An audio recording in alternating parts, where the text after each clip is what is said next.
Carnage from Magic Round reigned supreme as the headshot crackdown came into effect, producing 14 sin bins and 3 send-offs. Michael Maguire's magic trick produced results over the Knights, and crowds returned for the Betfred Super League. Yes, hello, and welcome back to the Sideline Chat podcast, our one-stop shop for rugby league. Alongside Mark Henry, I'm Connor Marcells, and today we have got our NRL Round 10 and 11 debrief as part of our new two-part structure. And we begin day one of the Magic Round with the West Tigers downing the Newcastle Knights 36 points to 18. Yep, and it started off with the, headshot crackdown really came to effect with 2 simpins on each team. All but one player in the... Three out of 4 were in the second half, with Tex Hoy being the first one.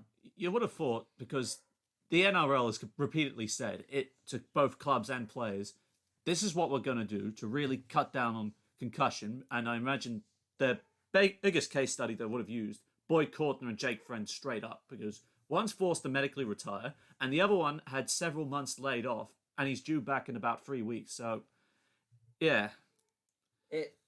That's probably their studies shown, and it's a contact sport, but some of them are purposely done, but some of them are also accidents. I think most of them are more accidental than purpose. Honestly, I'm actually surprised that the NRL didn't act sooner on this. No. Because you think back to 2017, I think it was somewhere between rounds 19 and 20, Raiders up against the Melbourne Storm in Canberra, when Billy Slater literally had his head chopped off by Sia Soliola. Yeah. That could have been in Catalyst then. I don't know why it's taken about 4 years. Just out of curiosity, why the NRL waited about 4 years to act on this now with the game speeding up.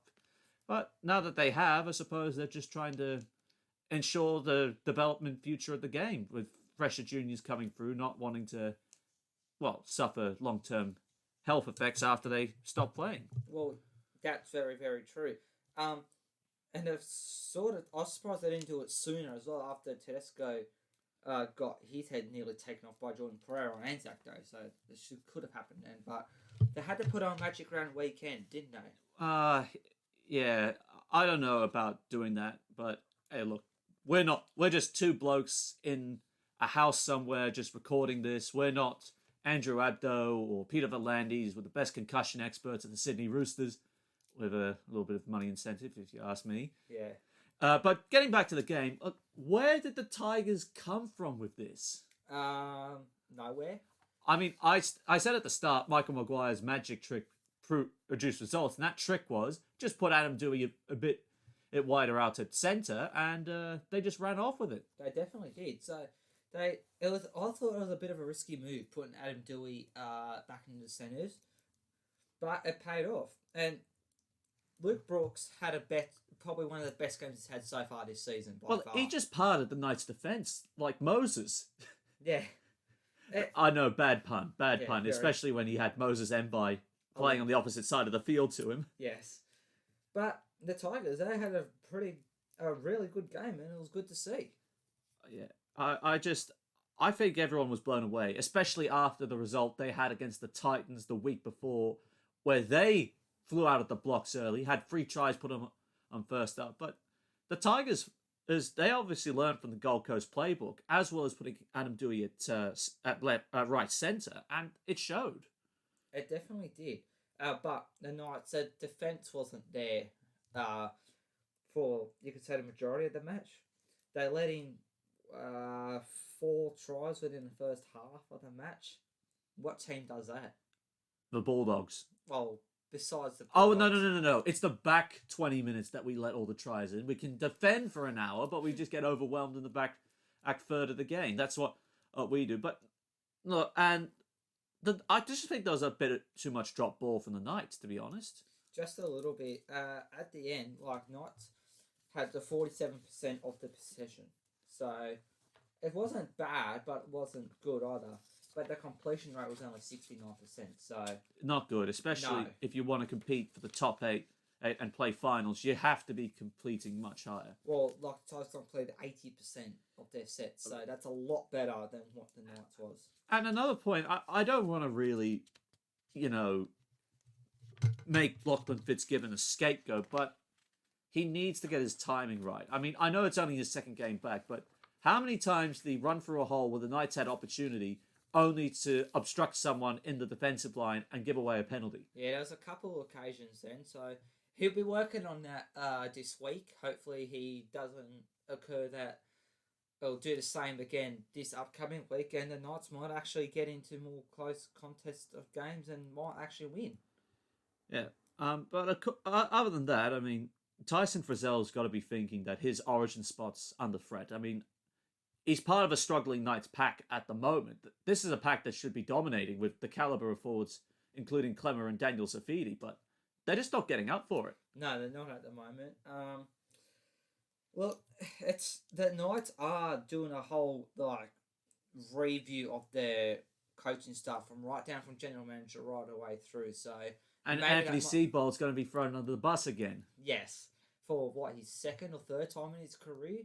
Well, I would say the second time in his career he's going to get thrown under the bus. Yeah, so at least they're trying to see if it's the players or the coaching staff. They're doing what they can do, and hopefully results turn around ASAP for them. Well, it's got to turn around fast because with a minimum, I think 24, 28 points to get into the top 8, usually in a 25-round season, they're Probably starting 28. to fall behind the pace. Yeah, they definitely are. When they played the Raiders the weekend prior to last, it was do or die. They did win that one, but they come out and lost again. So they need to be a bit more consistent as well to try and stay in the fight for the 8. Well, someone definitely in the fight for the 8 to round off day 1 of the Magic Round. The Manly Sea Eagles absolutely annihilating the Brisbane Broncos 50 points to 6. They have come out from nowhere at the start of the season, Manly, to winning. I think they've won all their games since Tom Trbojevic has been back. Only one loss against Penrith. But apart from that, squeaky clean record. Yeah, well, against Broncos, they had 8 tries, 8 conversions, 1 from 1 penalty goals. What about that? No wonder they got half a century. And what a surprise. Who was in the thick of it all with half of those tries to his name, either directly or indirectly? It was Tom Trbojevic. Yeah. 2 try assists, 2 tries he scored himself, 4 tackle breaks and running for 175 metres. And then the other man who was also getting up in there, Manly captain Daly Cherry Evans, 2 try assists himself, as well as forcing 2 goal line dropouts early on in the piece. Yes, very much so. And Jason Saab, he's been in amongst all the action too. He also got a double yet again on the weekend, so he's coming into good form at the moment. Well, I definitely think, I mean, we've been saying, I think it's obvious that Manly have lifted with Tom Trbojevic. I know one man doesn't make a side, but just having him out there just changes the whole dynamic of Manly. He can organise this side a bit more than like Cherry Evans. The two of them can organise the side and play good attacking footy and defend really well. Which something that the Broncos haven't been doing. Well, if you look at the other side of the coin, all it takes is one or many tries against them and they just fall apart. And especially in the second half, being outscored 5 tries to 0, that's just not good. No, it's not good for any side, let alone Brisbane. Unfortunately for Manly, though, Kieran Foran got injured. Well, that's a surprise, isn't it? Kieran Foran going down with injury? No, it isn't. But no. It's always sad when he does go down with injury because he's just had a bad run. 5 years of bad injuries. Yeah. But thankfully, he's only going to miss up to a month worth of football, which is better than previous shoulder injuries. Well, that's very true. The 2 sin bins for the Broncos were both in the same minute, Tyson Gamble and Jordan Ricky. And then in this last minute of the match, Josh Schuster and Lachlan Croker got sent in the bin. So that was across the 2 games on the Friday. There was 8 sin bins across 2 matches on the opening day. That's unbelievable, isn't it? It definitely how is. The referees have exercised the crackdown thus far. Yes, maybe they've gone a little bit too far in a way. Or not all the sin bins across all 8 matches were from head high shots.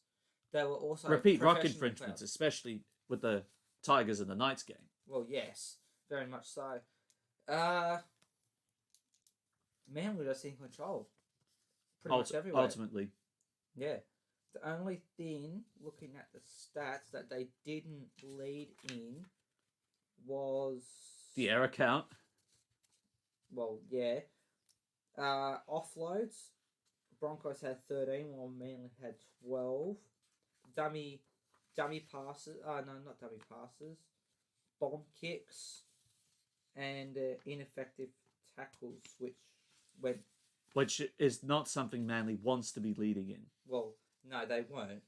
But yeah, other than that, the errors, Manly made 9 and Broncos made 12. So Manly were definitely the better side. Manly just executed better with ball and possession. I mean, even though Tyson Gamble was brought in to sort of like free up the Broncos' more exciting gun players or bad performers, yeah, it still hasn't worked. And no. It's going to pay the price for someone in round 11. Yeah. But more on that later. Now, moving on to day 3 of the action, the Canterbury Bulldogs, unfortunately, are narrowly going down to the Canberra Raiders 20 points to 18.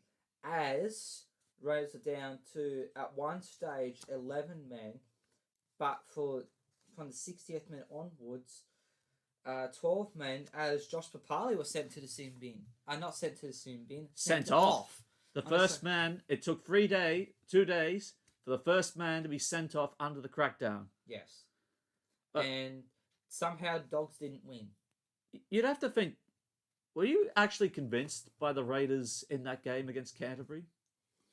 Look, they did look promising, the Raiders, but pretty much when they dropped the two, when they lost the 2 players to sin bin and sent-offs, it looked like that they were struggling. Obviously, you would. But the Dogs, I reckon, could have done better to try and capitalise.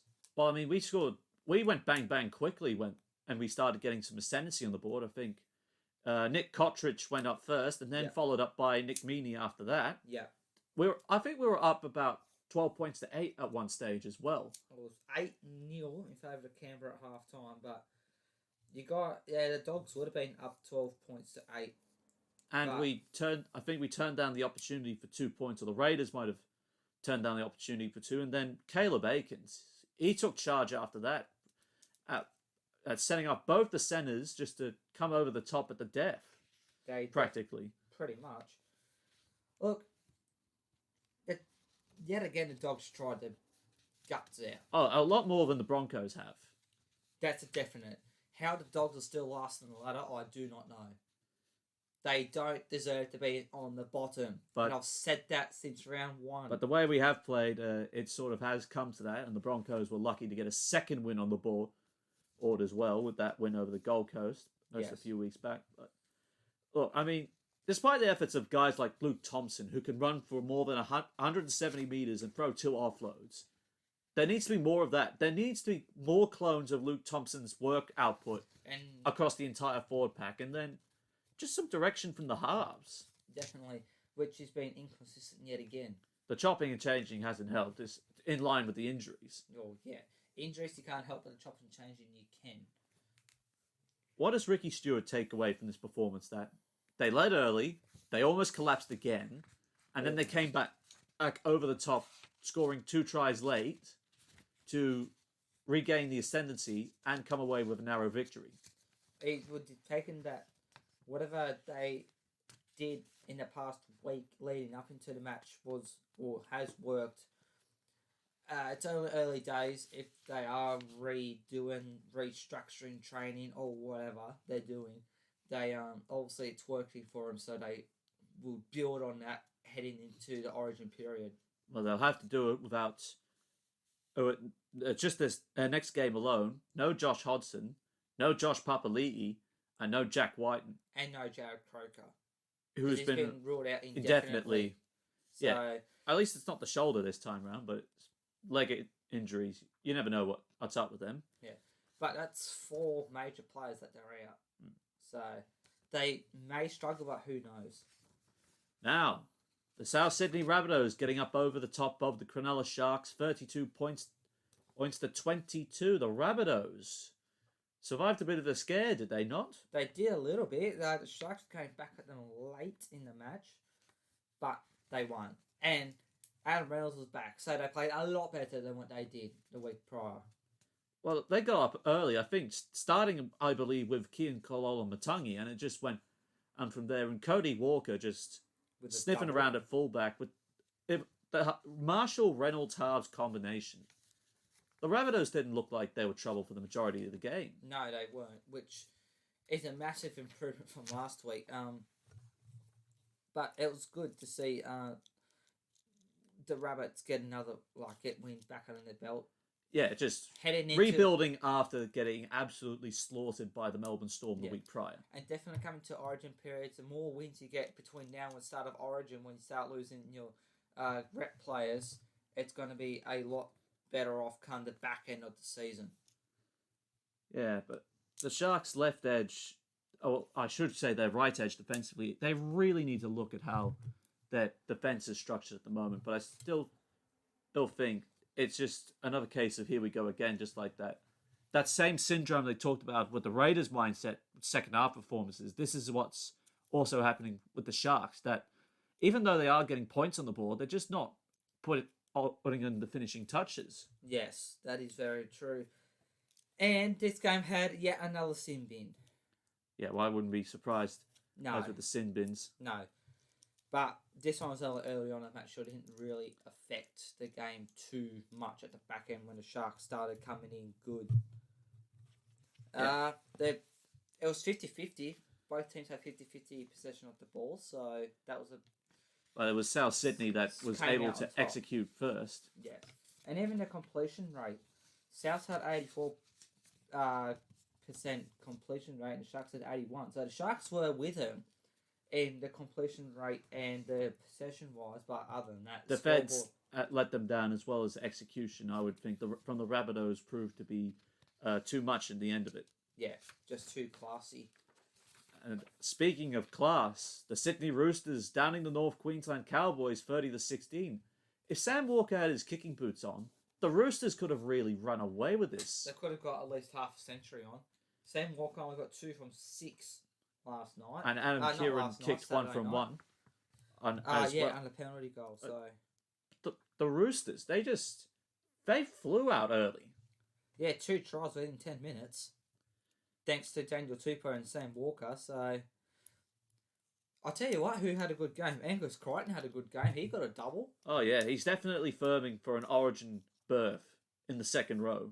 Would it be coming off the bench or starting? We have to wait. I see. think, given the performance of Tyson Frizzell in comparison to Angus Crichton, I think Crichton's going to get a starting berth on the left edge, and then maybe Isaiah Yeo forms a second row combination with Jake Trbojevic. I think that's probably how I see the Blues lining up. Yeah, I can see where you're coming from, and I wouldn't disagree with you. So, look, Cowboys,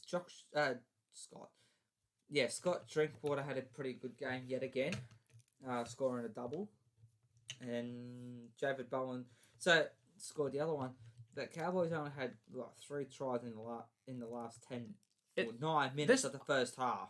Half an hour to go, when I was coming out of work when I saw the score over this, and the score was 18 points to 16. And I was thinking, oh, hello, the Cowboys are definitely in this fight. And that didn't happen. Well, no, the Roosters were able to overpower them in the end with some good work from Daniel Tupou and Josh Morris, the ever-reliable Josh Morris. Yes, ever-reliable, he certainly is. But what didn't help the Cowboys at the back end of the game for 10 minutes was, have a guess. Lachlan Burr got sin bin. Lachlan Burr got a sin bin, so there's another sin bin. Yes, it's really coming down to the momentum and when the sin bin occurs. And ultimately, the Cowboys lost out on the end of it as the Roosters just finished them off. Well, they did, but the Roosters also had a player in the bin for 10. Early on, and that's what started the Cowboys' resurgence. Yeah, so it's the matter of timing, like you said, of the sin bins or send-offs that occur. It depends on how they affect the team or not. And also for the Cowboys, it affected them quite poorly because it was at the back end of the game compared to the Roosters, where it was early on. Yeah, I agree on that.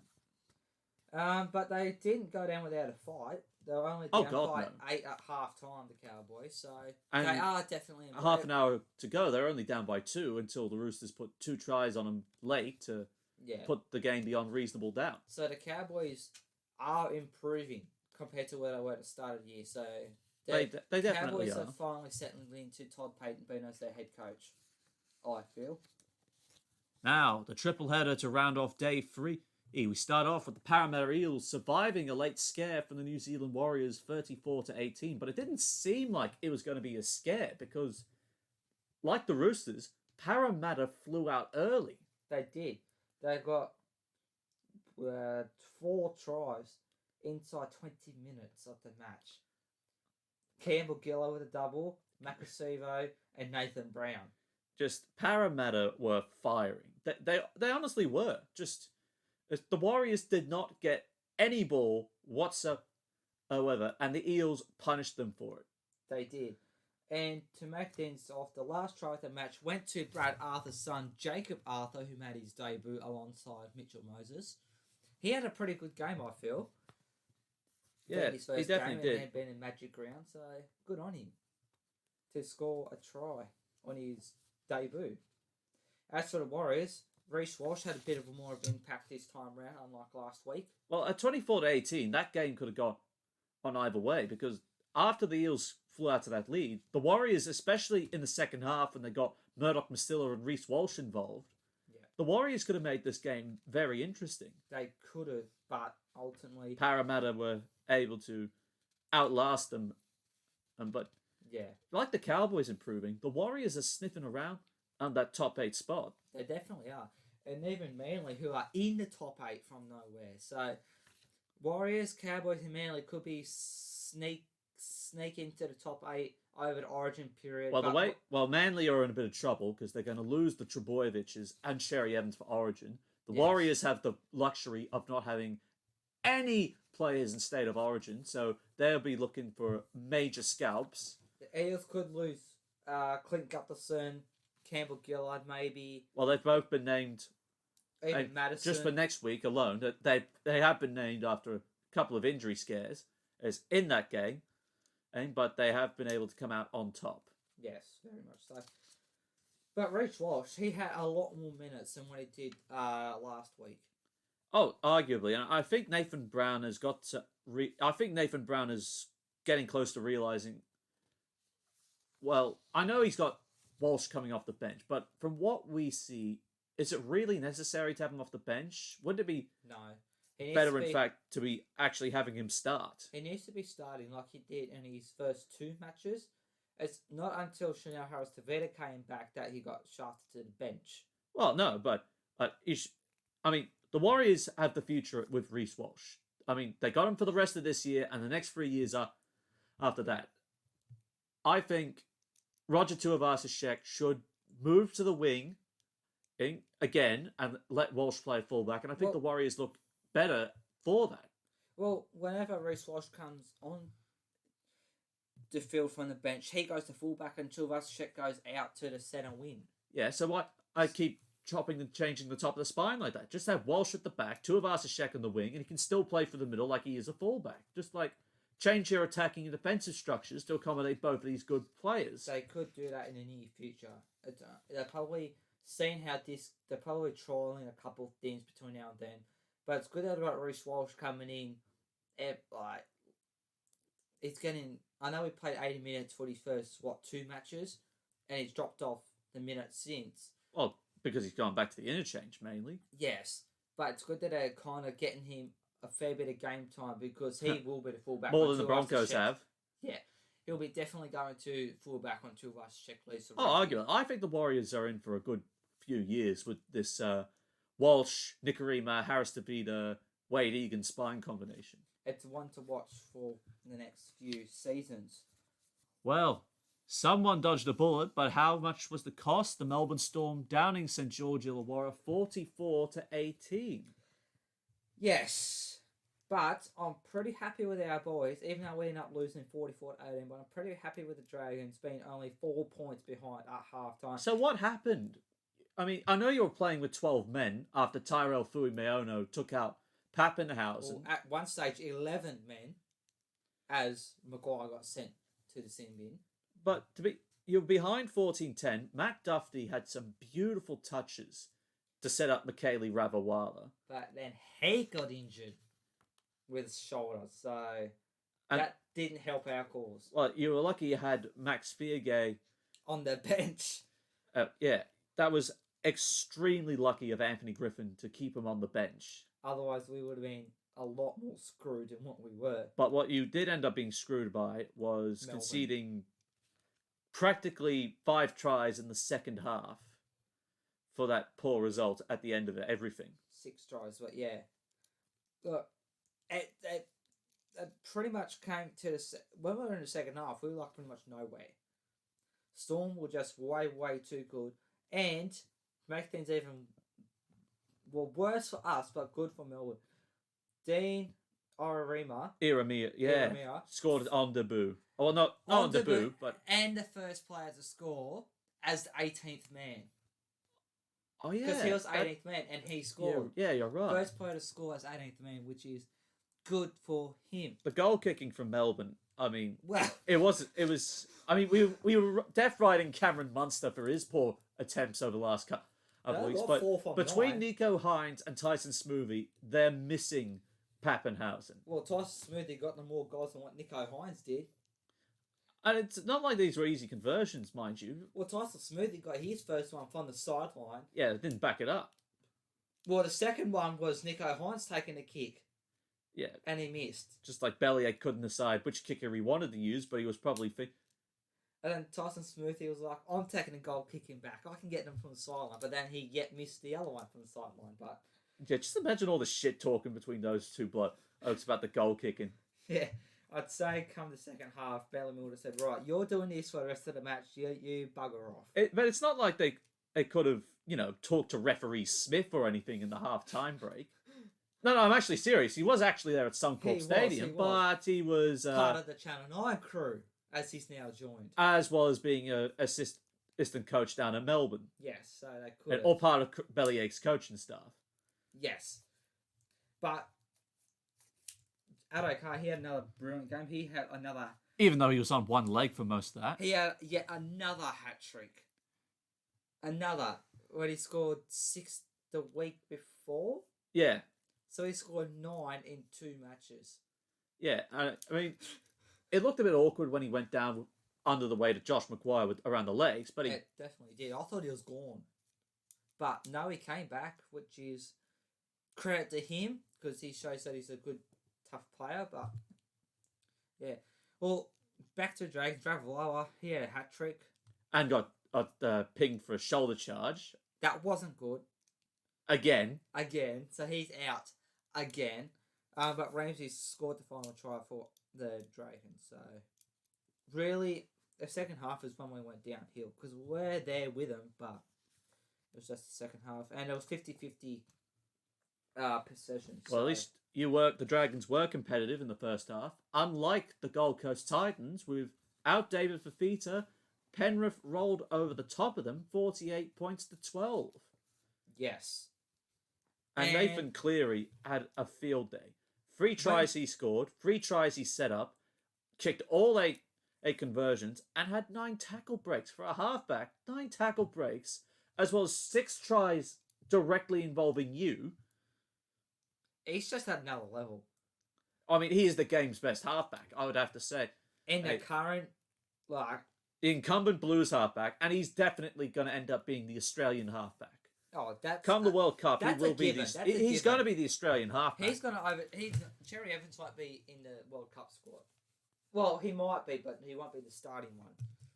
He'll be like what James Maloney was for Jonathan Thurston at the 2016 Four Nations. He's just that backup option that plays maybe 1 or 2 pool matches, and then when it gets to the crucial business end, step aside, mate. Yeah, I'm coming through. The only positive, there's 2 positive, only 2 tries for the Titans, and they had a send-off. Oh, that was Herman really ugly. SESE with that shot, and that really could have sparked an all-in melee.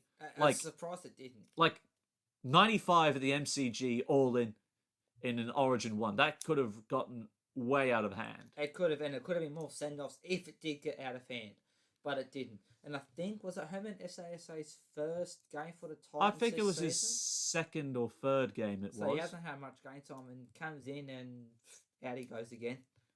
Yeah. So Cleary had what we said a hat trick. Yep. Staines had a double. Which They're just a well-oiled machine, the Panthers. Yeah. Like, you can't really fault them at this point. I mean, we know we keep talking about other sides, but really, Penrith just can't. they can't be stopped. At this moment, they can't be stopped. But Origin's still round the Looming corner. Fast looming. That's when I reckon they'll go downhill.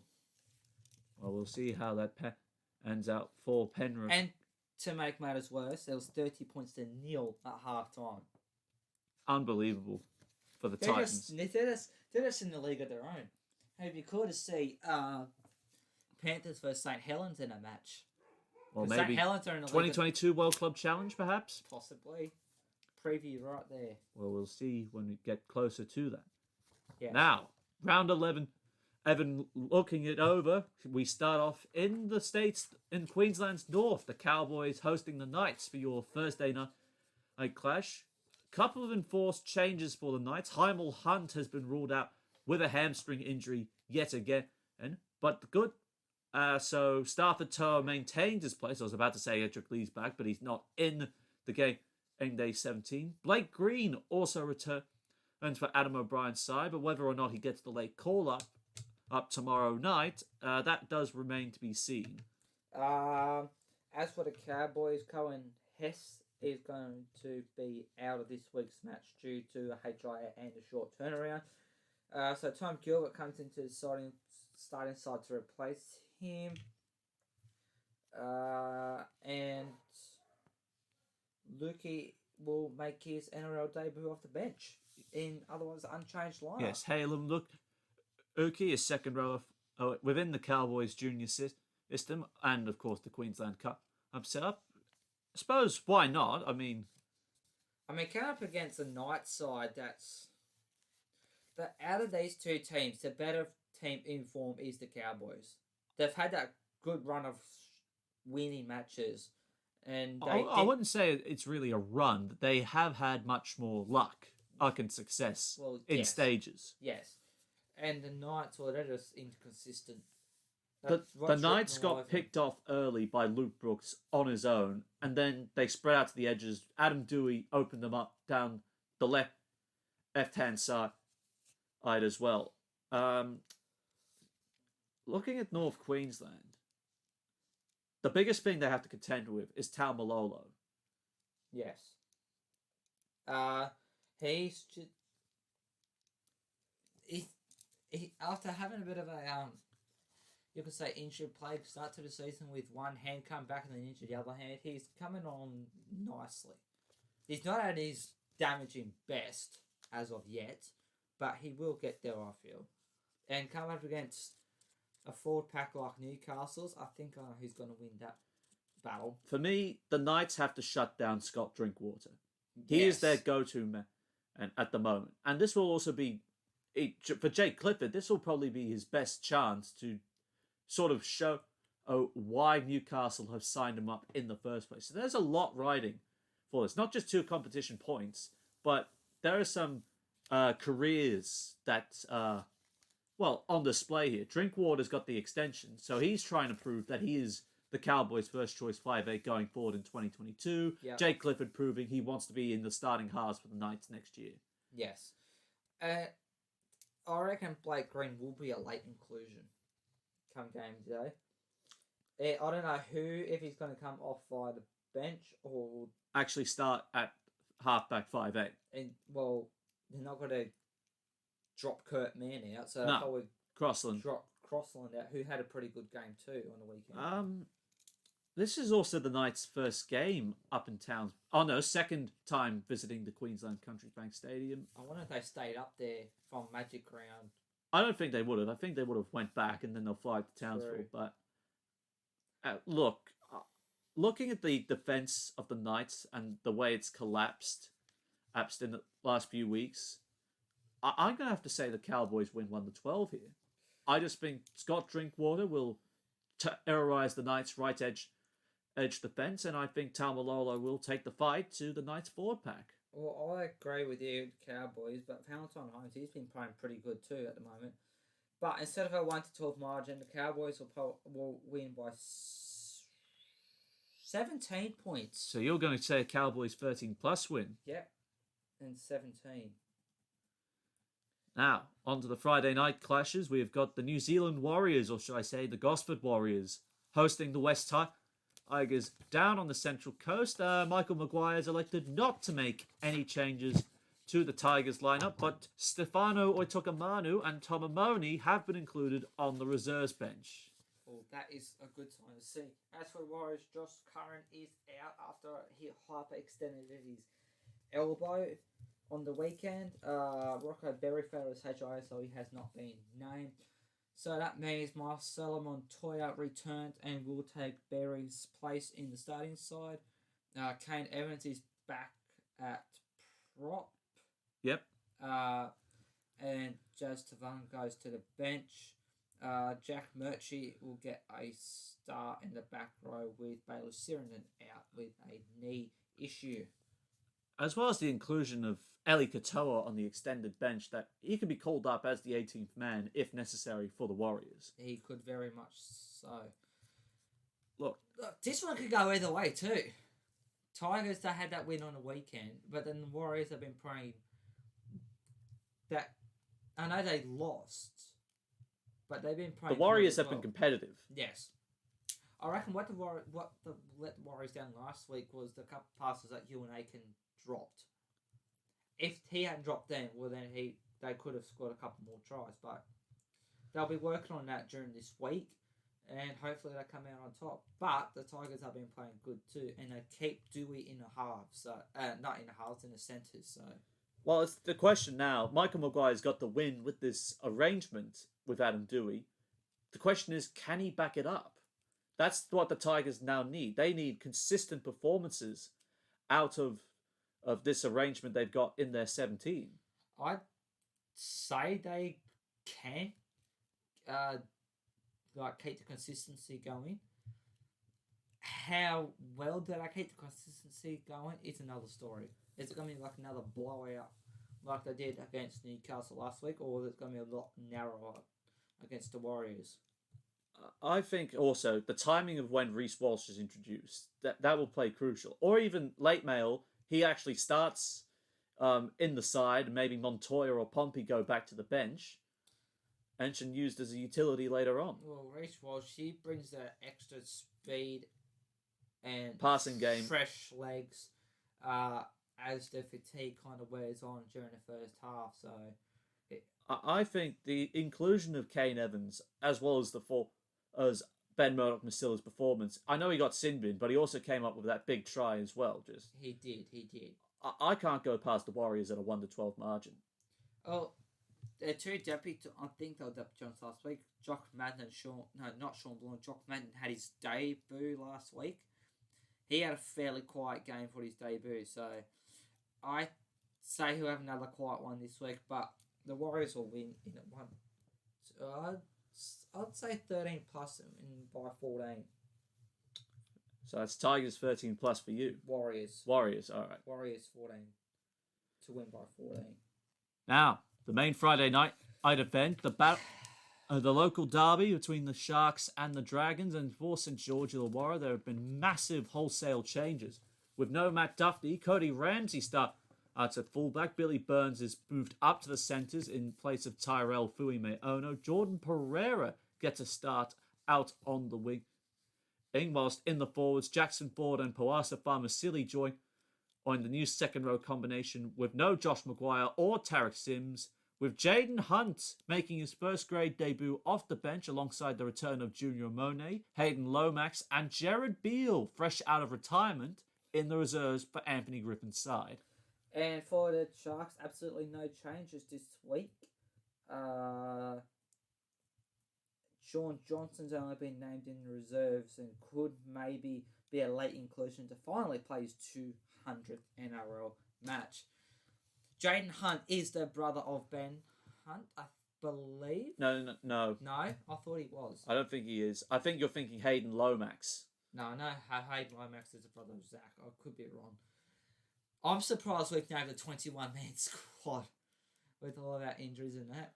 Poor Billy Burns. He's only played once in his preferred position. Other than that, he's been plugging holes here, there, everywhere.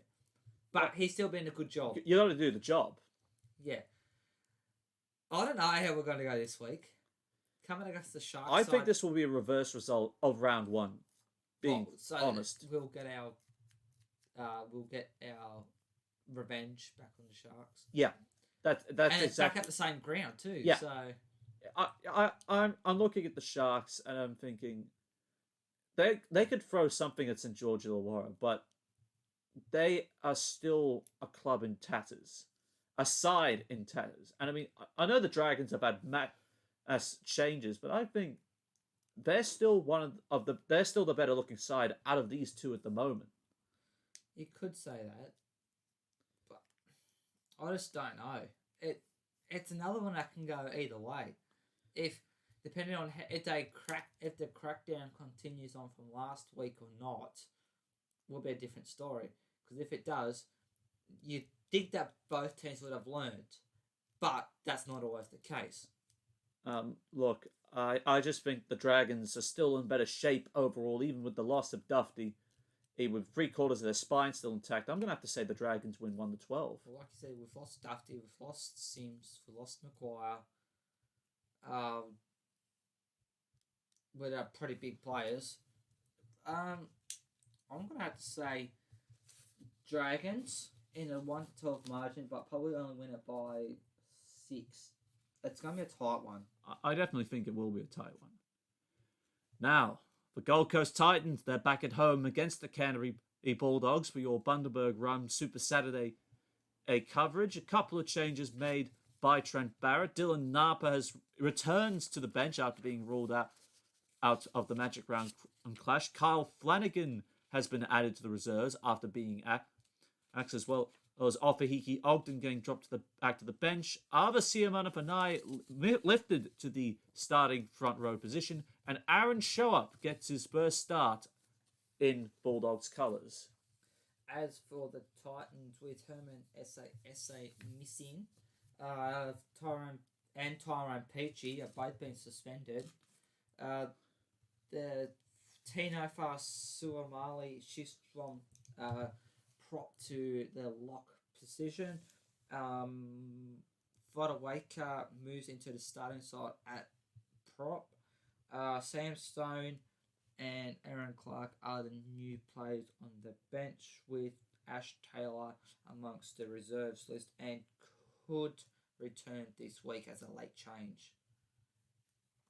Look, I mean, even though the Bulldogs threw up a fight and swapping Matt Dury for Adam Elliott between the second row and the bench, I think it's a better move to have Dury starting in the second row and then Elliott floating around in the middle.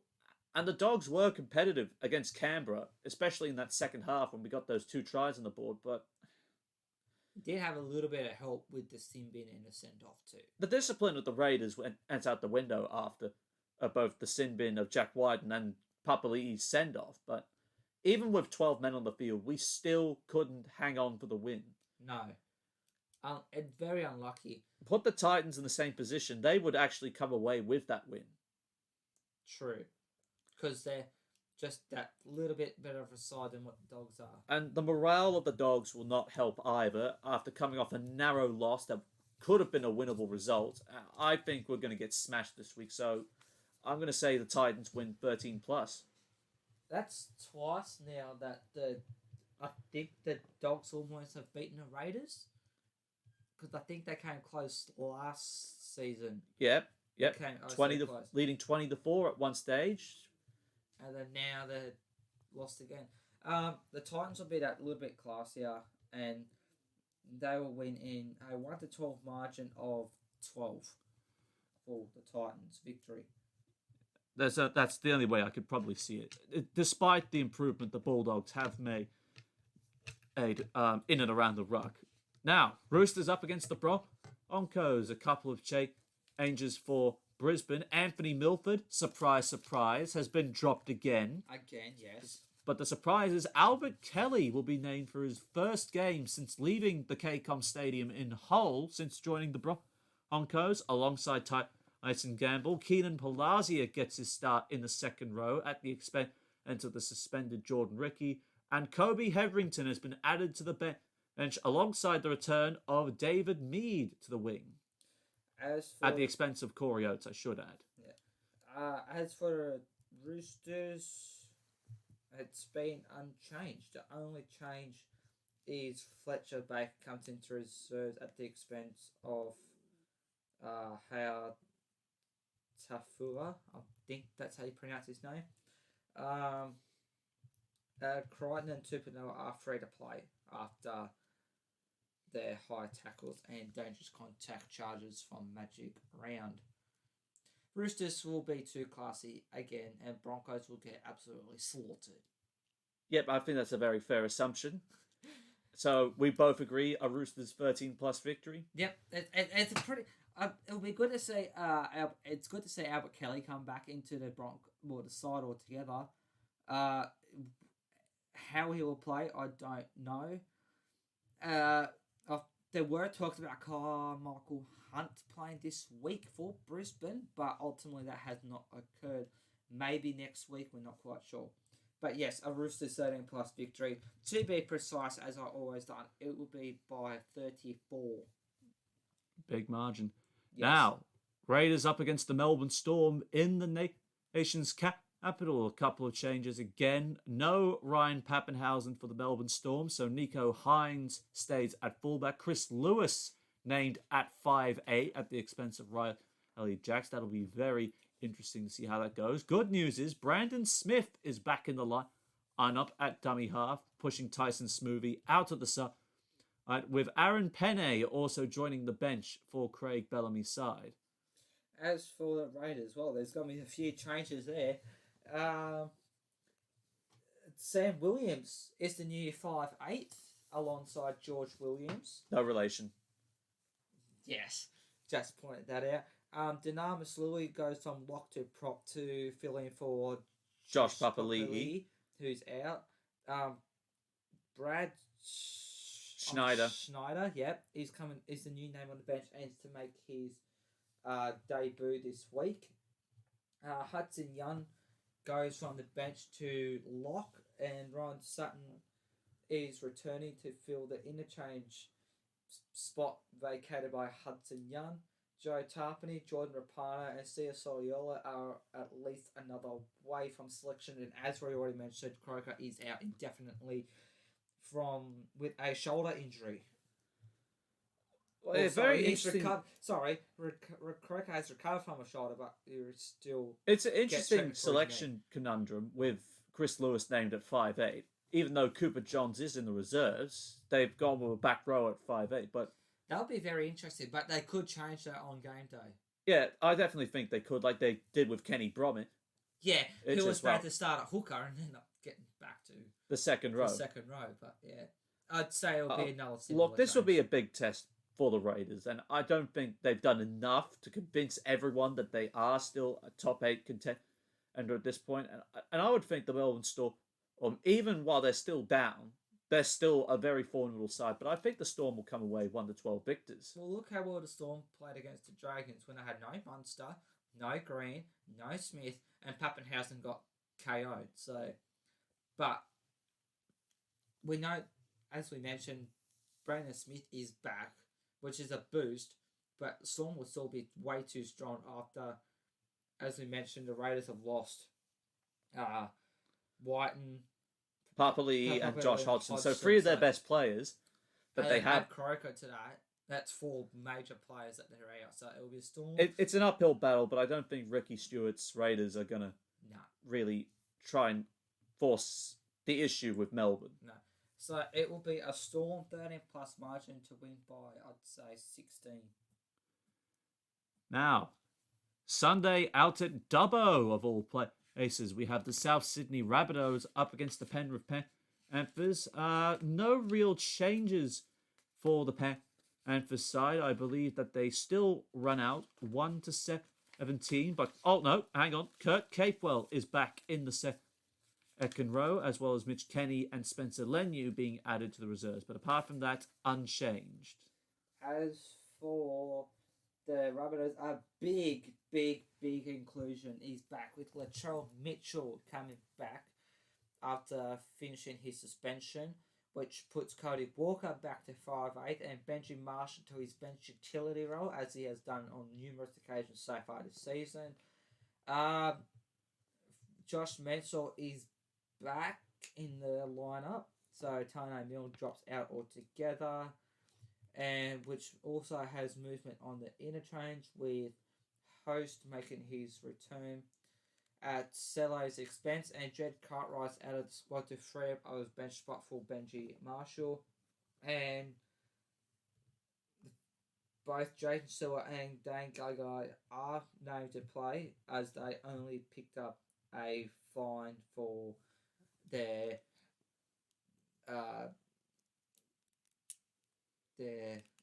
issues at Magic Round. I was trying to think of the right word there. Well, this is going to be game of the round. Oh, by far. It's really going to test the Rabbitohs, and to have Latrell Mitchell return at a That's a big time. boost. That is a big boost, because now South Sydney are as full strength you're going to get, even though they're missing Campbell Graham and Cameron Murray. This is pretty much their full strength. A strong Rabbitohs side right here. Well, you got the spine of Mitchell, Walker, Reynolds, and Cook. And then Benji Marshall, throw him in, say, in the second row. Yeah. All of a sudden, South Sydney, they could offer probably the biggest challenge the Panthers have actually faced this year. Since Melbourne almost upset them earlier on in the season. In round 3, yeah. Yes.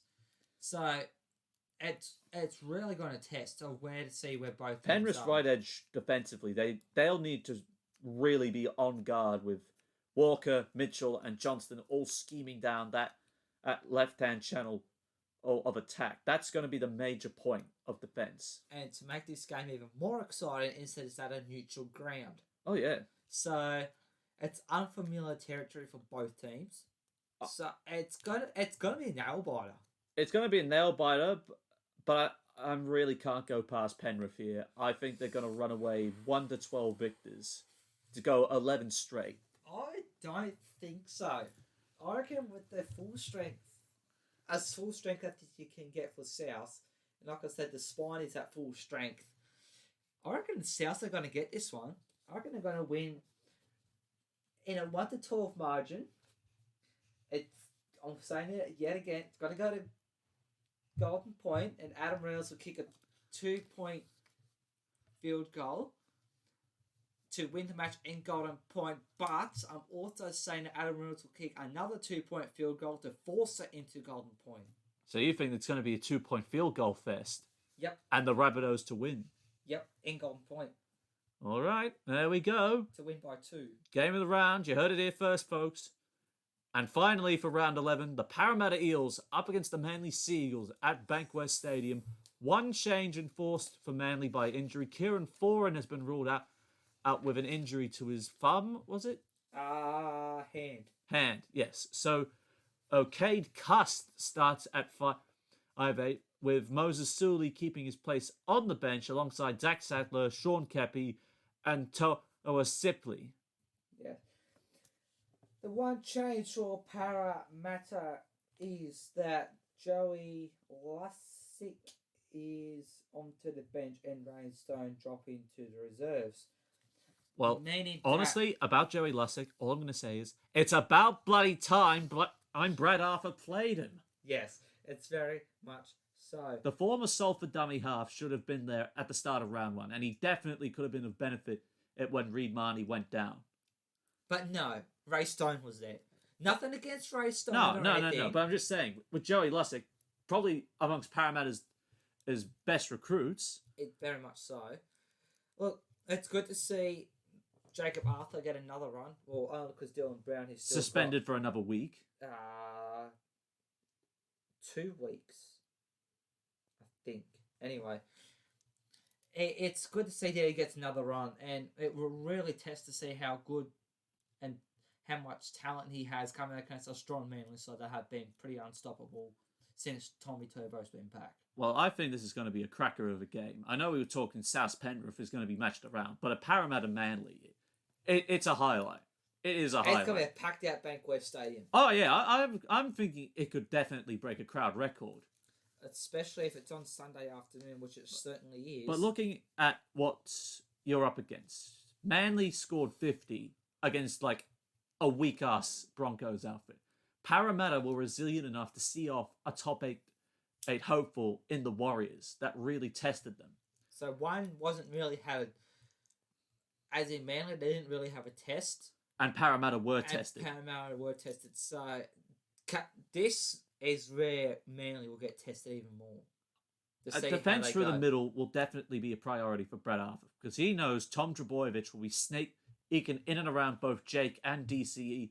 He's looking for early ball, looking for an inside pass, or even just breaking the line open on his own. Yes.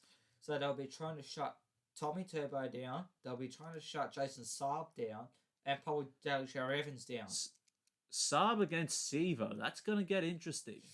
You got the height advantage of Jason Saab, but you got the speed and you got the power factor of Micah Sivo.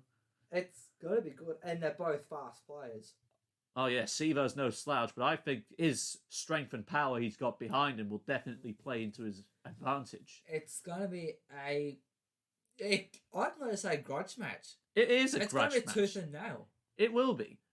And I definitely think, to break the deadlock, I think it'll take Parramatta everything they've got, especially with Bryce Cartwright's touches.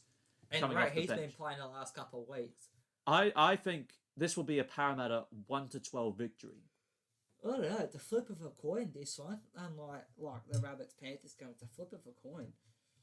Being up Bankwest, though, I think that's the other reason as well. As well as I think the Eels are more resilient in defence and that they have coming off a performance where they came up against a tougher opponent that's not the Broncos.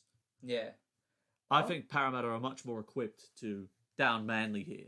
I'm going to say Parramatta, but by a very unusual margin of 3. Of 3? Of 3. Eels will win by 3. Because I reckon it'll be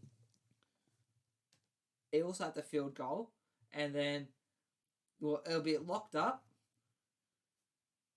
Oh, wait, I don't know. But it'll be by 3. All right, by 3. But we unanimously agree Parramatta will win this one. Yes. Well, that's our NRL Round 10 and 11 debrief. Stay tuned. Up next, we have the Betfred Super League Round 6-7 debrief with crowds returning. How did you fare? Did you were you actually able to attend the game, or were you bitterly disappointed by the way your team performed? Find out up next.